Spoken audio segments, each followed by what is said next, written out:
Hi, I'm Dr Prakash Sontakke. I'm a musician, performer, composer, director. I play the slide and dobro and various other instruments. And I'm the founder of the band called DPSG, the Dr Prakash Sontakke Group.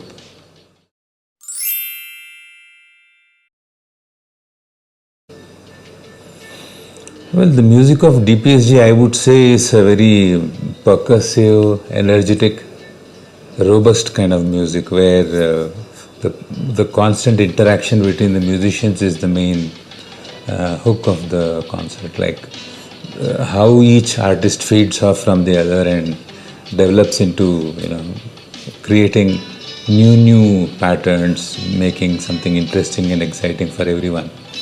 That's the whole philosophy of DPSG.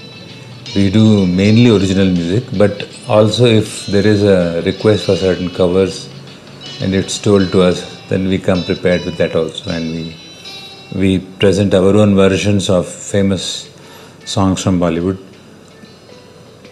People love those because it relates to the general mass also, but it's very enjoyable because we present it in a very unique way, a unique way of our own.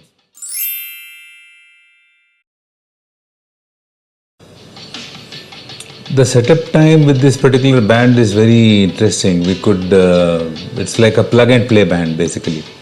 Once the instruments are set and the mics are set, will hardly take 15 minutes tops for a complete sound check and we're ready to go.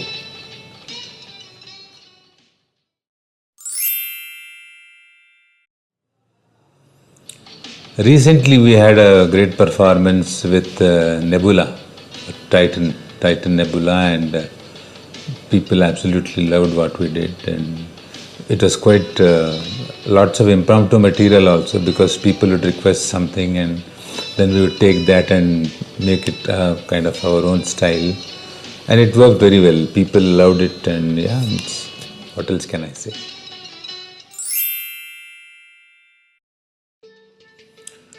Essentially, I'm not against using background tracks or something like that. But what happens is, it kind of goes against the pulse of the audience. Because what happens once you begin a track which has got already different layers playing in the background, you have to stick to a certain tempo throughout, which kind of goes against the philosophy of feeling the pulse of the audience. Because sometimes you might feel that this particular track is, the energy is going down, then when you are playing it live, you have the advantage of turning it around. Like we start slow and we can go fast, or sometimes we start very fast but we see, okay, people are grooving to it, so we slowly bring down the tempo.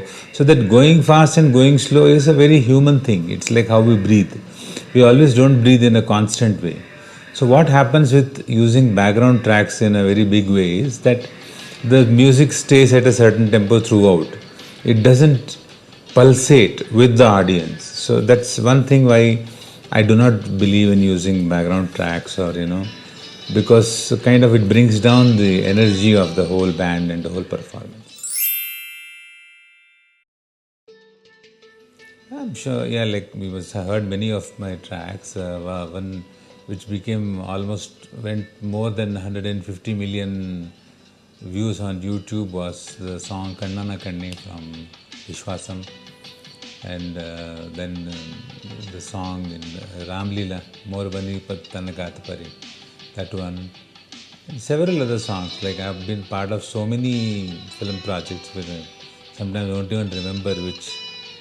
But yeah, means I have contributed in a large way. I have also contributed to various Grammy albums like Winds of Samsara and Divine Tide. As part of the Grammy winning album Winds of Samsara and Divine Tides, thanks to Ricky Cage.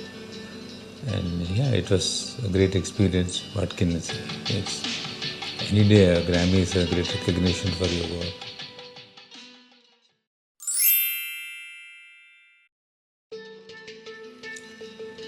I'm working on some very new, exciting projects where I'm collaborating with a very good friend of mine from Norway, Matt Selchen. I'm working on some tracks with him. And yeah, it's kind of bringing the best of the Indian classical elements and the Western classical elements, because he's a tremendous double bass player.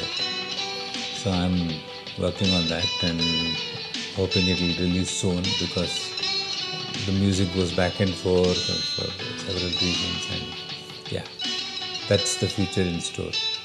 Plus, I'm also working on an album of Chaitra Sontakke by name Urban Raga. I'm looking forward to bringing these two projects really soon. Thank you.